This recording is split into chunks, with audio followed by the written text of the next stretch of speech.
following podcast is being brought to you by the Defy Life Podcast Network.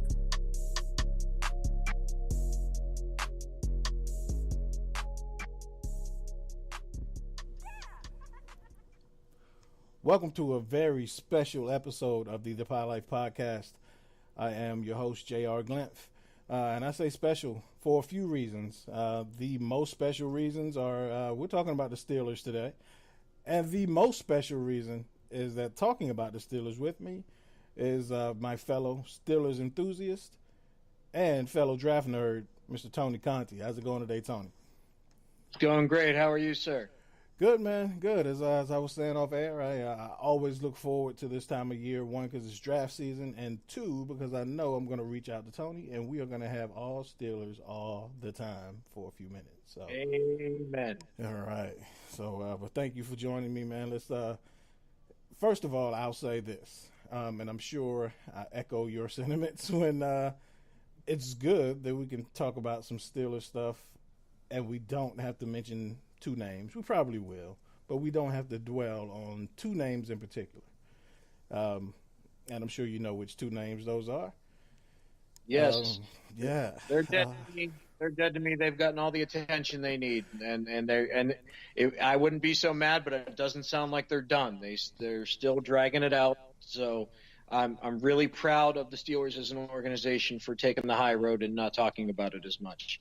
Yeah, absolutely. And for anyone who was had been occupied under a rock for the last 3-4 months, we are talking about Antonio Brown and Le'Veon Bell. That is the only attention we will give them on this episode.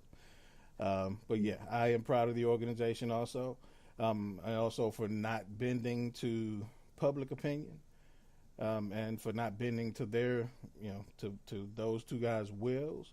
And sticking to their guns, man, and realizing that at some point, every player is replaceable.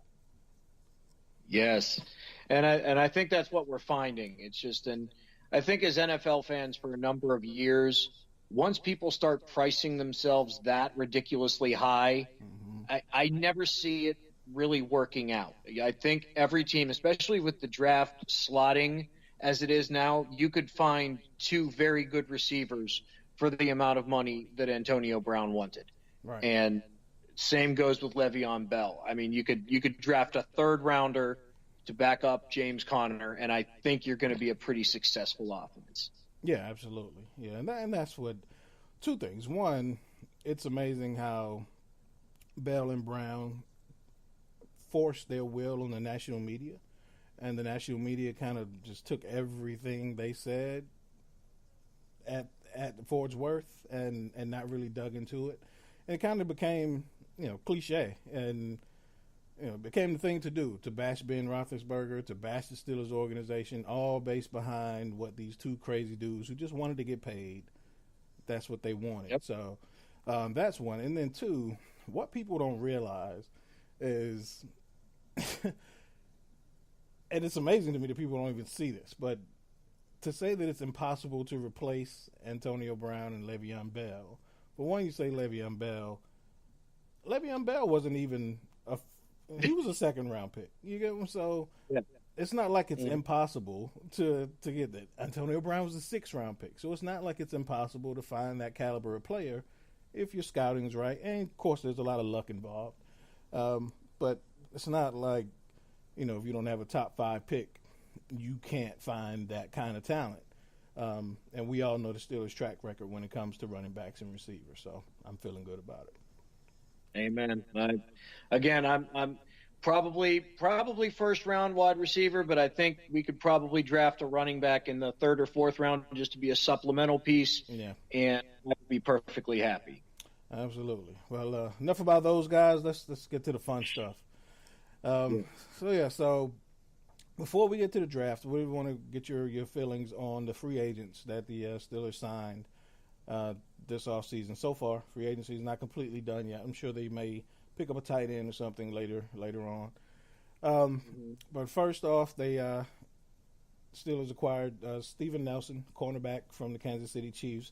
What are your thoughts on Nelson, and what does it do to the shape of the roster? And well, this is the other thing they do, and maybe, I mean, you and I go back a long ways as far as Steeler fandom is concerned, and way back when free agency started, and I'm talking like the late '90s, people talked like the Steelers wouldn't pay their free agents and they couldn't sign anybody, but we sat through it and basically didn't see anyone really go crazy on their career after they left Pittsburgh. Right. And the reason I bring that up is I think the moves we make are more about making it not necessary to draft a position than it is to replace that draft pick. Right. And the other thing the Steelers do quite a bit, because you notice a lot of times, and they'll admit this, they're very honest, they'll take someone who was like one position off on their draft board, someone that was drafted right after them, which shows that the Steelers were considering them. They just like someone else just a little bit more. Mm-hmm. And that's Steven Nelson. And they also, and this is the Kimo von Oelhoffen theory, they take a guy who really had a strong game against them. Yes. And that was Steven Nelson. Steven Nelson, which we joke quite a bit, Steven Nelson was starting over Orlando Scandrick. But you know, that's a whole other issue to talk about there. But Steven Nelson beat out Scandrick was a pretty high-paid guy, and he wasn't starting. So that was telling you something, first of all. And he pretty much held Antonio Brown in check when the Steelers played them. And then except for that circus catch that came out of nowhere, all right, he pretty much held him down. So they're really good at using the game film that they already have and signing someone accordingly. So that's why I really like the Nelson deal. Yeah, absolutely. And you're spot on. You know, you mentioned Kimo von Oelhoffen, and I hated him when he played for Cincinnati because he always had strong games against the Steelers. And you're absolutely right. So the Steven Nelson signing, the one thing it does, first of all, is like you mentioned, and you'll see this theme throughout the course of free agency, especially this year, is that you're right. It doesn't make it absolutely necessary to focus on one position heading into the draft. And it puts, we hear this phrase all the time, the best player available, but it really does put the Pittsburgh Steelers in a position to take the best player available, of course, outside of center and quarterback. So, yeah, I love the Nelson signing, and he's got some slot versatility.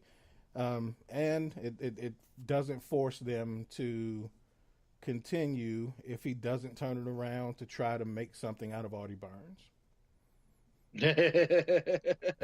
As much as I like Artie, it's like, and I think Mike Tomlin is notorious for this, and it's not a bad thing, but sometimes it does come back to bite him. Is he's loyal to a fault. Yes, he is. When he drafts a player, especially a kid that he likes, and most of the time that's the case when they draft a player in the first round, he really liked Artie Burns. He really, really liked Jarvis Jones. So those guys, he gives them every chance that he can give them, hoping that they can turn it around. And sometimes it does, backfire on him, but you can appreciate that from a coach who's going to be loyal, to a guy who's struggling. But it was flat out painful to see Artie on the field at times because you could just tell his confidence was completely shot. Yeah. Oh no, some of the mistakes were just mind-boggling. I mean, we all remember that play, and we ended up winning the Patriots game, so that's part of it. It's the one where where Rob Gronkowski had probably a quarter of the field to himself. Right. Yeah. And don't get me wrong, that's not only Artie, but the film indicated he was a big part of it. Mm-hmm. And it's just and not only were we not jumping to conclusions, you didn't see him on the field again after that either. Oh, yeah, absolutely. And who they were starting instead of him was just mind-boggling. I mean, you're looking at Cam Sutton's a third-round pick, but then you're getting Sensabaugh, who is pretty much a forgotten sixth-round pick that they just traded away or something like that. And there were times where they were starting over him, and then times they disappeared. So even guys who couldn't hold down a position were beating him out, which was insane. Yeah. So that's again, that's why I won't even say excited. I'm more relieved about the Nelson signing because it doesn't, it takes away the need to solely focus on running back and on cornerback, and really that's how we drafted Artie Burns when the Bengals drafted William Jackson. So that's how we got Burns, is that they needed a cornerback so bad that they went with the next guy on their board. So yeah, I'm with you on the Nelson signing. And that pick came in very quickly, if you remember correctly. Right. So. Yes, absolutely. Yeah. So the next signing after Nelson was I don't know if Mark Barron was next. Who was next? Mark Barron. I don't know if he was next, but I think he's. But Donte Moncrief was next, I think. But yeah, so Donte Moncrief, wide receiver from Jacksonville, from the Jaguars, and predictably so, his numbers don't show what kind of player he is in Jacksonville. I think Jerry Rice and Randy Moss could be lined up outside Blake Bortles, and they would have pedestrian numbers. So the stats don't show what kind of player Moncrief can be. But what do you think about the Moncrief signing? Talent's off the charts. Like as far as potential is concerned. I mean, big guy, not a slow man by any means.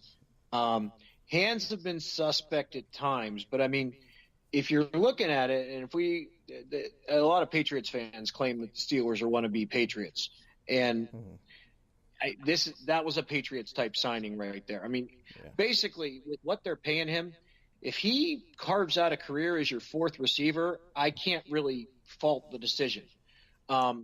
He's a big guy. Ben loves anybody over 6 feet tall, basically. Yeah. The only reason Jesse James had a career and made a ton of money, basically, was so Ben could just throw to him high. But I mean, he's going to be a possession guy. He's going to move the chains, and he's going to be able to muscle out a lot of those safeties and a lot of those linebackers and stuff like that. When he is the third or fourth option. So I was a huge fan of the decision. Yeah, absolutely. And for some reason, this signing reminds me, and not player to player comparison, but just the impact it could have on the team and the player. It so reminds me of the Jericho Cotchery signing. Just the career path before Pittsburgh, the opportunity to come in and be a contributor with a lot of young talent behind you, and just one of those guys who, just like Cotchery, they were always, at least the fans, were always trying to replace him until they fell in love with him, and he just stuck around and made plays. There was one season he was the third receiver, he had 10 touchdowns. So you look at a guy like Moncrief, who's effective in the red zone, who's probably not going to draw much attention coverage-wise. And you look back at the quarterbacks he's had an opportunity to play with, and he had some pretty big seasons with Andrew Luck when Luck was healthy. So I'm excited to see what he can do with absolutely, hands down, the best quarterback he's ever played with. So absolutely. Yeah, so that was two. So far, I think that they're 2 for 2, and we mentioned Mark Barron. This is the one I think that most people are on the fence about. What are your thoughts on Mark Barron, the linebacker from the Rams? Let me tell you, this is going to be a weird story, but you're a fan of obscure Steeler references. Yes, especially from you. Yes, 2005. I was with the same crew I watch the draft with every year, and we drafted a running back out of Northwestern by the name of Noah Herron. Noah Herron. We read up on Noah Herron, and my one friend Bill looked around and said, "Okay, so we essentially just drafted Verron Haynes," and Verron Haynes was already on our roster. Right. Mark Barron, we essentially signed a more talented Terrell Edmunds. We want him to do the exact same thing that we wanted Terrell Edmunds to do last year. It's just he's more of a veteran and he's going to make fewer mistakes. So do I think it could be an effective move this year? Absolutely. But I think this totally changes the trajectory of Terrell Edmunds' career. And I'm not sure I'm happy about that. Yeah. And I like what I saw from Evans later in the season when you could tell he was getting more comfortable. And I'm still not quite sure if they're bringing, and I'll put it this way, I'm not sure if they're looking at Barry as a 50s number guy or a 20s number guy. So if he's essentially brought in just to be the Mac, that opens up a lot more for Edmonds. But if they are looking at Barron to kind of be that dime backer as well as play some base, and I say this all the time, in the current NFL, it's less about positions and more about roles. Yep. So, alignments and base defenses, you can throw a lot of that stuff out of the window because nobody plays a base defense, more than 20% of the time anyway. But if for one, I think it allows Edmonds to kind of focus on fewer things and grow more in whatever specific role they have him in. And it also allows Barron to be that versatile guy he needs to be, because I'm not sure if you want Mark Barron taking on blocks from guards, 40 snaps a game. So I like the versatility it brings. But yeah, you're right. It could have some negative impact on Edmonds' growth, but anytime you can bring someone versatile and someone who can actually get their hands on the ball and catch it on defense, I'll take it from on the Steelers defense. So I think it's just I think a lot of people are on the fence with Barron because, like you said, we don't know what they're gonna what their intentions are, and so it's just so much more unknown. Yeah, definitely sounds like he's going to be a linebacker. And I guess, people question his size. I think he's about Shazier's size, to be honest with you. Yeah. So he could be playing a Shazier-type role. But, obviously I don't think he's going to be able to recreate the magic that we had out of Ryan Shazier. Right. Yeah, and again, I think it alleviates the need to focus on one position. And I think if there's one name out there in the draft, and we'll dig deeper into this in a second, but it's Devin Bush, linebacker from Michigan. There's a lot of people who have locked in on him, but I'm not quite sure he makes it to 20. And so again, signing a guy like Barron alleviates that need to reach for anyone after Bush. So as everyone's saying, the two Devins. So if Devin White and Devin Bush aren't there, I'm not quite sure you want to pull the trigger on a Mac Wilson at that point. So I like it from the standpoint that it does, it takes away your need to reach. I would be a huge fan of Mac Wilson in round 2. Absolutely. If that happened. But I agree with you. Yeah. All right. And lastly, before we move on to the draft, so we'll talk about a few players we lost in free agency. You mentioned Jesse James. Of course, at that money, it was, Jesse, I'm happy for you. Get out of town. But what kind of impact do you think that makes on the offense, and what kind of moves could we see moving forward with the loss of Jesse James? Well, this goes back to what you were talking about. Do you expect a fifth rounder to perform like Jesse James? Probably not. Is it possible? Yes. It's the same that you said about Antonio Brown.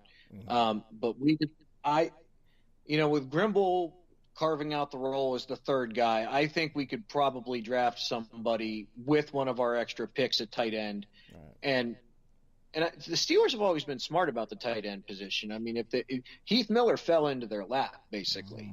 He was the best tight end in the draft. He had a sports hernia problem. He checked out fine for the Steelers. He fell there, so it wasn't the best need. But at the same time, okay, here's your tight end. He's the best player on your board. Take him. So I think you're looking at a draft where we could go in the 5th round, even one of the extra 6th rounds, or the extra 3rd round, and look at tight end. And I think it would make sense because this is a guy who will definitely carve out a role, even if he is the second guy to Vance McDonald.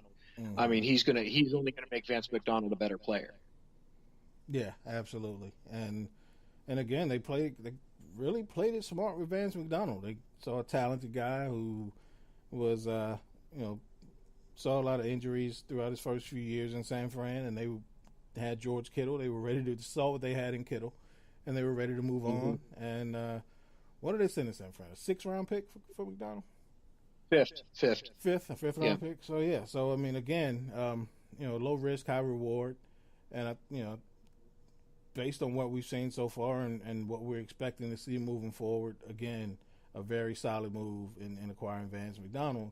And that way, God bless the Detroit Lions, but I'm not paying Jesse James that kind of money. Jeez. And that's the same as the two players we said we wouldn't mention anymore. I think they're fine. Yeah. I actually think they're great, but they're not. I would not pay a player as much as they are being paid right now. Yeah, and that's the same with them. So true. So yeah. Well, let's get into the meat of it, man. This is we're going to talk our language. Some NFL draft, and for some reason, to me, and maybe it's just because I'm not as solely focused on the draft as we used to be, but it just doesn't seem like the draft is creating as much buzz this year as it usually does. And even John Harbaugh came out and said maybe we just need to do this earlier, and that's kind of the case. I mean, it seems like it's dragging on at this point, and it's I have a hard time seeing what these front offices are going to see differently come the end of the month. Yeah, and especially when there's so much work being put in before the draft, you pretty much have. I would imagine that teams pretty much have a good picture of what they see in a player before their pro day or before their second pro day, maybe. So I wouldn't, I would not be upset at all if they moved it closer. And but again, we've been talking about this, for 12 years. Really, is the NFL is strategic about a lot of this, and they want to stretch these dates out and make the NFL a year-round interest. So without moving the draft up, then you got to find something else to kind of fill that void, and so it works for them. Yes. All right. Well, first off, what do you think the Steelers, the 3 biggest needs at this point after free agency? I think it's pretty obvious. I think you need a wide receiver who could be a playmaker. And again, like I said, he's going to be making $5 million a year instead of $18 million a year. So, so it's a win-win. I think an inside linebacker would be nice. And, we've talked about players we lost. LJ Fort is probably going to be a bigger loss than we're thinking right now, just because the depth at inside linebacker is very thin right now. So I would say wide receiver, inside linebacker, and just based on the talent in this draft, I think wide receiver is very high, and I think cornerback is really high too. So I don't know that I would pass up a cornerback. See, the hardest thing to tell Steeler fans is that this player isn't expected to start from day one. Oh, God. And, yeah, that's the problem, because a cornerback probably would be a dime guy, coming out of the gate. Right. And that doesn't mean he won't be a starter 2 years from now. But I think those are our 3 biggest needs. Depth. You're wondering whether or not Cam Sutton's going to be there. Your sense of why, all those guys that have been in and out of the system. We don't know what we're going to get from everybody behind Joe Hayden. So I think any of those 3 positions would make sense. Okay. All right. If there were any position in the first round outside of those 3 that you could see that nobody else would see coming, which position would that be? You know what? I wouldn't rule out free safety. I'm hesitant to say that due to Ed Bouchette's usually pretty on. I know, like, you're as out of town as I am. Mm-hmm. I love reading Ed Bouchette's chats. Yeah, as grouchy as he can be. I love Ed Bouchette. he claims the next guy to get paid is probably going to be Sean Davis. But I wouldn't be shocked if they put somebody out there. Again, if we're talking about a role player coming out of the gate, somebody to just play center field on nickel and dime situations, I would not rule out free safety as a draft pick, especially seeing some of the names that could be falling to us in that first round. Yeah, absolutely. So I'm a huge fan of Jonathan Abram, to be honest with you. And Taylor Rapp is kind of a tricky one because he's not really strong or free. He could probably be either one. So Steelers love players like that with that kind of versatility. So that would be my outside. The other thing that Bouchette mentioned was he said the Steelers aren't used to having 10 picks. So he does. So true. Every fan in the world is like, oh, we should trade down. That's the other thing that you get sick of hearing after a while. Everybody thinks it's so easy to trade down. But it doesn't sound like that's going to be in the cards this year because they have so many picks already. So that's the only reason I rule out free safety is these are guys I would at the beginning of the second round, end of the first, if they somehow end up there. But I do like Abram and Rapp. Yeah, absolutely. What are your thoughts on? You mentioned safeties. One Thornhill from Virginia. What are your thoughts on Thornhill? For Thornhill, well, and so I asked strictly because he tested so well at the combine. He's a name that's hot right now. Yeah, and see, I'm reading up on some of these guys, and it's just like, okay, never mind. The Steelers wouldn't draft him. Like Nasir Adderley was a guy I really liked, but they're claiming his weakness is run support. So that it doesn't matter if you're a kicker. If that's your weakness, the Steelers aren't. Right. Yeah, but Thornhill is a thumper, and he tested fast. So that's the kind of guy I could see the Steelers. I mean, he's probably a day 2 guy. But again, we're talking about potentially packaging that third round. And Bouchette claims this is where movement will happen, if any, is in the second round. We trade up a little bit, leveraging that extra third and those 2 extra sixths, as the case may be. I could see Thornhill going early in the second round if that's the case. Yeah, absolutely. And another reason I ask is he profiles a lot like Sean Davis, former cornerback who, probably a better safety, but he can play some corner in a pinch. So he profiles a lot like Davis, and I think it'll be interesting to have 2 guys like that in your defensive backfield. So Davis doesn't really have to focus on being Ryan Clark, if you want to say that. I know exactly what you mean, sir. All right, so I want to play a little game. So I'm going to go through. We'll go through the first 4 rounds because I don't want to put you on the spot in the 7th round. So all right. So for every round, I want give me an ideal pick, and this is in Tony Conty's mind, an ideal pick and a realistic pick in each round. So first round, who would be the ideal Tony Conty Steelers pick in the first round? A.J. Brown. Now, again, all the local guys, the Bouchettes and all of them are saying that this draft will be about defensive playmakers and not necessarily splash players. But, I mean, A.J. Brown, you're looking at it, a guy who's fast, a guy with good hands, about 6'2", 200, prototypical size right then and there. And I think he could definitely start from day one and make Juju Smith-Schuster that much better. Yeah. So, I mean, it's just the wide receiver class is so deep that, I could easily mention A.J. Brown. Marquise Brown's got an injury history and he's small. Right. We pretty much already have 2 Marquise Brown type players if we're going to keep Shazier and Rodgers on the roster. Let's be honest. True. But, you got Hakeem Butler and Paris Campbell, N'Keal Henry, and of course DK Metcalf. No chance he makes it with the combine darling that he is. Sure. But but I would say that AJ Brown is my ideal pick if he ends up there. All right. And most realistic pick in first round. From the Steelers' mind.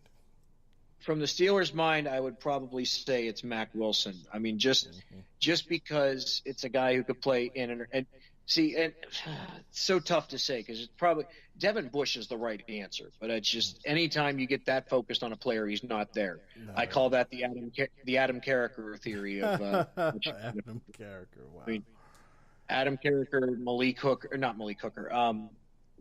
Kenny Vaccaro. I fell in love with him. He goes a pick ahead of time. It's just, it just seems too perfect for him to end up there. And I could just see him going to Tennessee at 19, just mess with me. Yeah. But so I would say Bush or Mack is ideal. Yeah.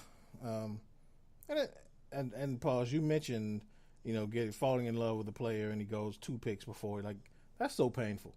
Because we study these guys so heavily, and for us to fall in love with a player, not just a player, but for a player for your team, you get you just envision them in your team's uniform before the draft, and you're no, it's got to happen.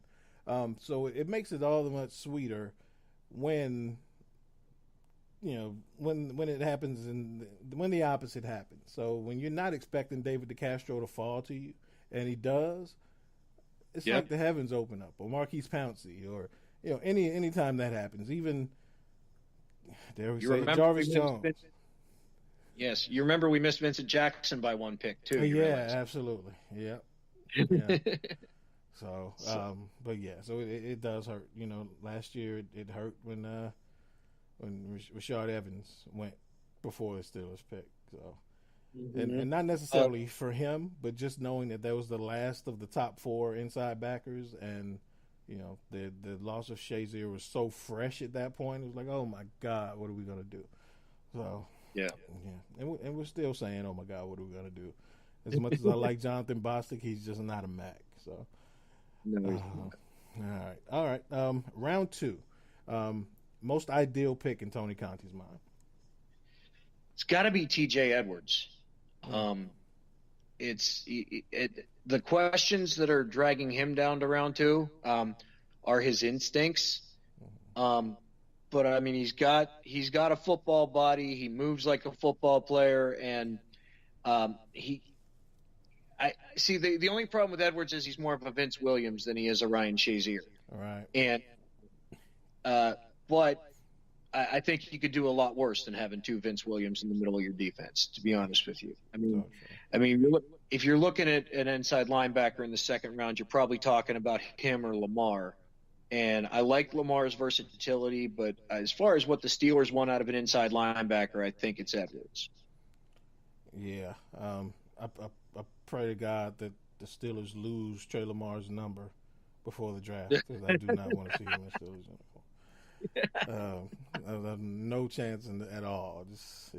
So, most realistic pick in round 2. Most realistic pick of round 2. You know what? I'm a Baltimorean, and I know, and again, I'm not talking about a starter here because I am the biggest James Conner fan there is, for multiple reasons. But I could see David Montgomery going there. Oh wow. Okay. Yeah, I mean, it's just he's a guy you could plug in right there and spell Conner, just come in and out. I mean, he's a guy who's going to be able to maintain the ball. I mean, I'm looking at all kinds of different running backs. Darrell Henderson later on, something like that, who's just going to be a role player. But I could see them taking a chance on him. And he's a guy who kind of profiles a lot like James Conner. So it would definitely fit what they like at the position. Mm-hmm. Oh, I'm a huge fan of his. Yeah, absolutely. All right. Round 3. Ideal pick in round 3. We'll stop after round 3 because it gets kind of difficult after 3 rounds. It does. Okay, so round 3. Traditionally, this is where we jump on cornerbacks. And ideal pick, now that there's, the devil and the angel on your shoulders when you do this. I got two guys. I got Justin Lane and I got Rock Ya-Sin. The devil wants Rock Ya-Sin because the ceiling is so high on them. But the talent level that he's faced, and anybody would stand out on that defense, to be honest with you. And Justin Lane is more like the sure thing, but of course we thought that about Curtis Brown when we drafted him too. Yeah. So I'm going to say Rock Ya-Sin, just because I think third round makes a lot of sense, especially if we're picking second in the third round. I think that makes a lot of sense to go after a cornerback just to make sure he's on the roster and contributing in the subsets. All right. All right. And most realistic pick in round 3. Most realistic pick. So, all right. So if the one I really like, and again, I'm talking about free safety, and I'm talking about Sean Davis's potential contract in the same breath. I like Chauncey Gardner-Johnson as a Steeler player. Love him. Yeah. I mean, he's a football, but he's very, very much like Chris Hope when he came out. And that's obviously we got Chris Hope in the third round, and it's just, you could see him carving out a career, not necessarily being a flashy player, but he seems to know his role really well. He seems to have a nose for the ball, and he seems pretty good in run support. So I think that makes a lot of sense. I would love that pick in round 3. If we didn't address safety earlier, I would love that pick. All right. So next thing, I wanted a few players, and last thing before I let you go, a few players who I've seen and we've all seen tied to the Steelers in a lot of mock drafts, and players who kind of become trendy picks, who a lot of people may not know about. Just want to get your thoughts on them, because I'm kind of torn on a lot of them. Some of them I just absolutely hate. Some that I really like. But one name that I've been seeing a lot lately attached to the Steelers, and even in the first round, is Chase Winovich from Michigan. What do you think about that? For one, what do you think about him as a player overall, and the possibility that he'd be the Steelers pick in round 1? Well, let's read the tea leaves, first of all. They've been sniffing around Michigan quite a bit. Yeah. And there are a lot of rumors of that being Winovich, to be honest with you. And this goes back to Vincent Jackson when he came out. I was sitting there talking to a friend of mine over and over. He's like, really great if we could get him in the third round. That would mean, I'm like, dude, he's not going to be there. That's just right. Like, you got to take him in the second. And then it turned out he wasn't even there in the second. Yeah. And I think that's kind of Winovich's situation. He seems like an ideal third round pick, a tweener, solid football player, great athleticism, kind of, jumps off the film at you a little bit. But I don't know if I would call him elite right now. Mm-hmm. So it'd be great to get him there, but you're probably looking at what you've been reading from everyone else. He's probably an early second round pick. So, if I were Tony Conty from 2008 staring at my mock draft and seeing that he was the 20th best player on my board when they drafted, I'd be cursing. But when I look at it and realize that he's still in the top 32 and wouldn't have been available for that next pick, then it makes sense. Yeah. All right. Yeah. And, I guess the thing that gets me about Winovich is we've talked about this for years, is lazy scouting. From media and mock draft experts, is the lazy scouting comes in because I think this is kind of what soured me on Winovich, is everybody saying, oh, he's Clay Matthews. He's not Clay Matthews, first of all. But again, I call it the Larry Bird syndrome. You see a guy who's the NBA draft, he's coming out, he's 6'9", he's white, he can shoot. He's Larry Bird. Yeah. And it's so lazy to me. So I see the Clay Matthews comparisons, and it's almost like people just want to justify the fact that they want to find a slot for him at 20, and I like Winovich, but he's not Clay Matthews. And I agree with you. He's more of a second round. If you can get him late second, I'd love it. But I do not want. I don't see the upside there with him at 20, especially considering who's probably still going to be on the board. And there's no real heavy positions of need. I just wouldn't take Winovich at 20. We often forget while making that comparison that Clay Matthews didn't even go in the top 20. Yeah, exactly. So. You're right. Exactly. All right. Next name I've seen bandied around Steelers sites and mock drafts. It's Justice Hill, and in later rounds, but I see running back Justice Hill from Oklahoma State kind of been attached to the Steelers lately. What are your thoughts on Hill? Hill again would be a brilliant Steelers pick. I think that the fans would hate it. Justice Hill is not going to 10 years from now be your starter. Right. I mean, let's just look at that right now. I mean, the biggest thing I notice about him is that he's only fumbled 5 times, which for a guy his size is pretty impressive, actually. Yeah. For a guy that's not even 200 pounds. Right. Biggest thing is, I mean, they're claiming the pass protection is his biggest weakness. So you're probably not going to see Justice Hill out there all the time. That was more of a Todd Haley thing where we needed the small running back and we needed this and we needed that. But I think it makes sense. I think he would see the ball quite a bit. He has great hands, but Hill, you're still probably talking about day 2 for him. So you can't move too much after the 3rd round, and you would just start to question whether or not you take the role player in that situation. Right. That or if you can get him in the 4th, great. But I'm not really in love with going that early for a smallish running back. Absolutely, yeah. As much as I love him as a player, he wouldn't fill enough of a role to justify anything before round 3. Yep. I agree. Yeah. Another name I've seen tossed around for the Steelers that outside of the obvious names, of course, but.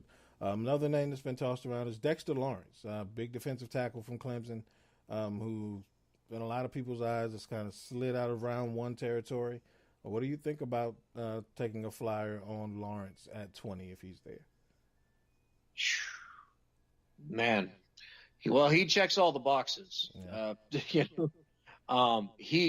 Now we've talked about the Veron Haynes. We're essentially drafting a rich man's Dan McCullers at that point. He's known for his bull rush. He's got legs like tree trunks, to be honest with you, and he holds the pocket really well. And he's knocked a lot of offensive linemen on their behinds.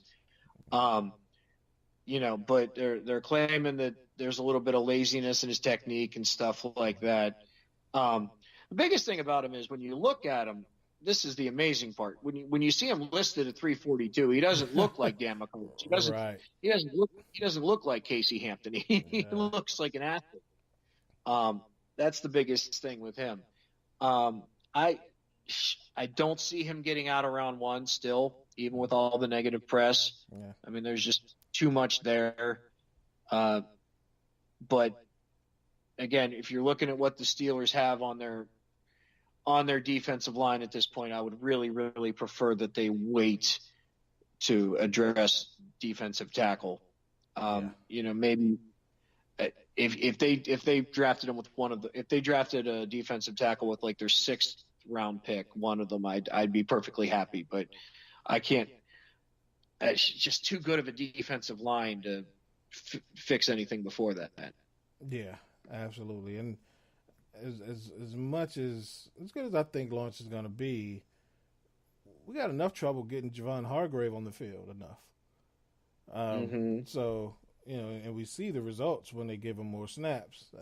So I don't want to add to that problem, although that'd be not a bad problem to have. I just don't want to add to it. Exactly. So, I agree. All right, 2 more names before I let you go. and one is kind of intriguing for obvious reasons. Once you hear the name, Deebo Samuel.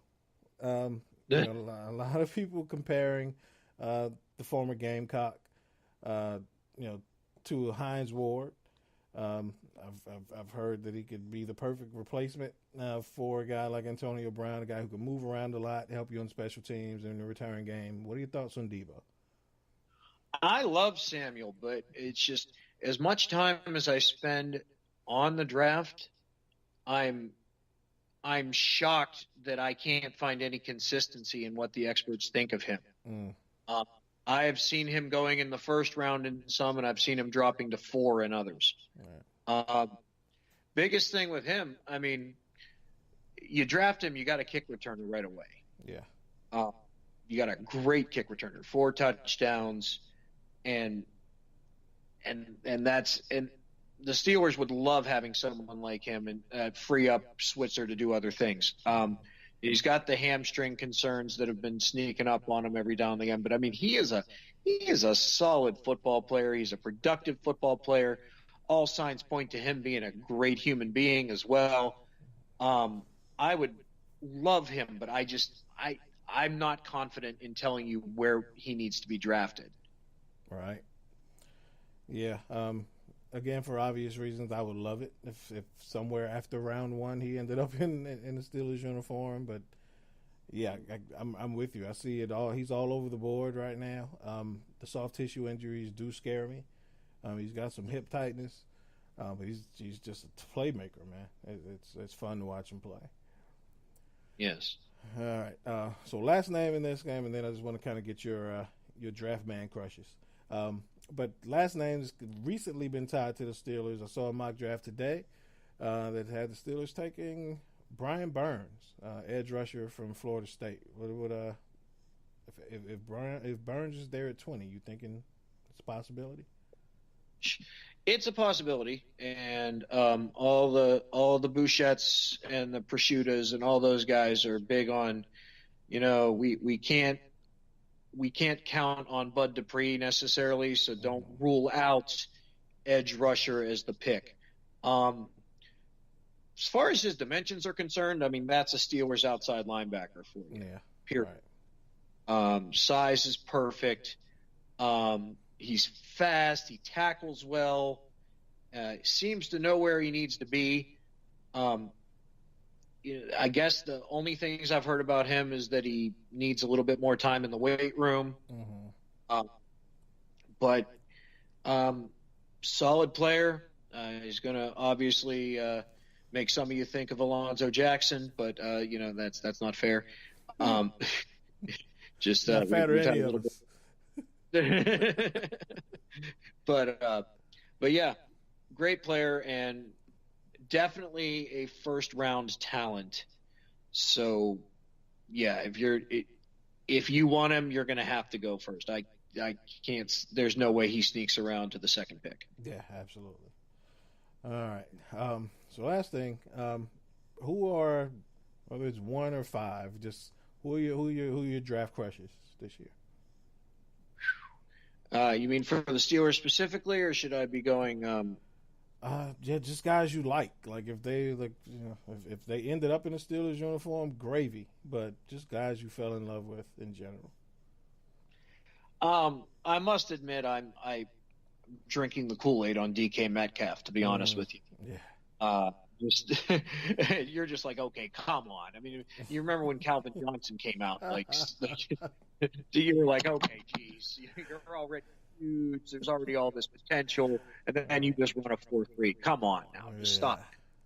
And that's where I am with Metcalf. I mean, it's just, the only question is, does he like the weight room more than he likes the field? That's really the only thing there. It's just the ceiling is so high for him.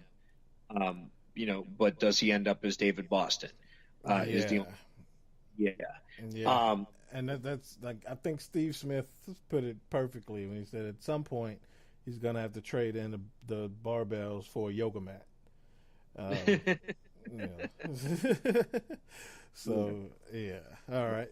Next up, definitely Devin White.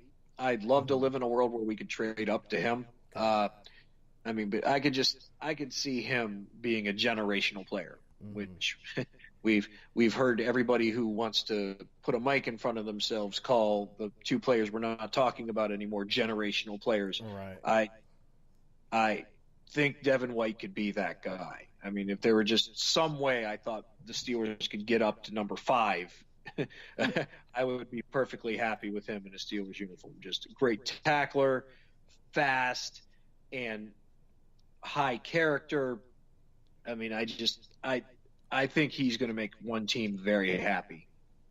Yeah, you did hear what he said though. He said in 5 years, I'm gonna want $100 million.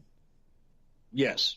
Oh, absolutely. Well, they're all doing that. Yeah, because they know they're not making anything coming out of school. So they want that. They're all already thinking of that second contract. Definitely. Now, as far as cornerbacks are concerned, and it's just, I'm not going to lie to you, I'm a huge Byron Murphy fan. As am I. Yeah, and the problem is if you talk to the average fan, like he's not tall enough, he's not the fastest guy, but it's just he really jumps off the film.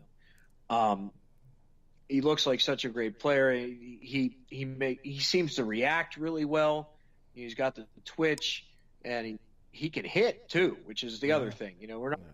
We're not going to draft a cornerback who can't tackle, and he definitely can. So he plays sort of like a safety, but he's out there. It's not the biggest burst you've ever seen, but I can't see that being a bad move for the Steelers. I mean, I would love to see him in black and gold.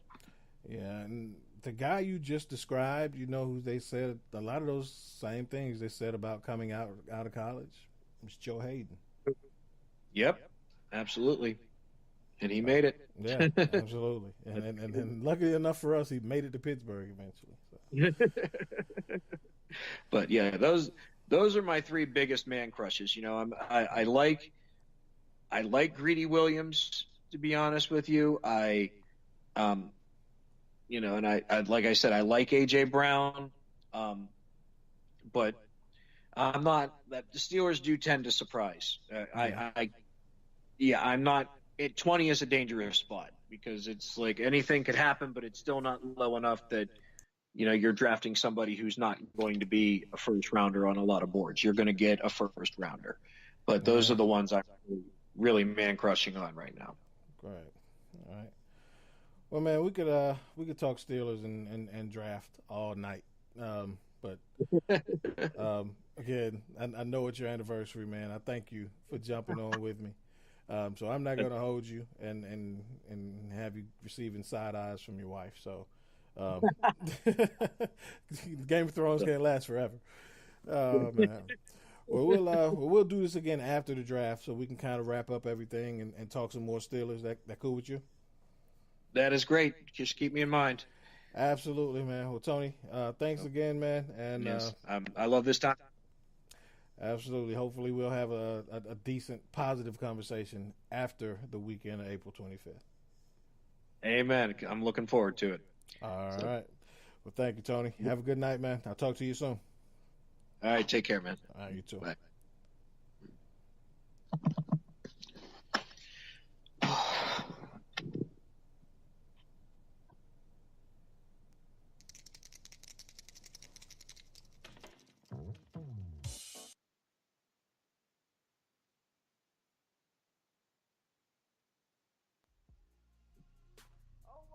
Welcome to the Anything, Everything, and Nothing podcast with Lynn and Kim. Join us as we discuss the latest in everything from entertainment and current events to the craziness that is our real life. Let's laugh, let's live, let's talk about it. New episode every Tuesday on the Defy Life Podcast Network.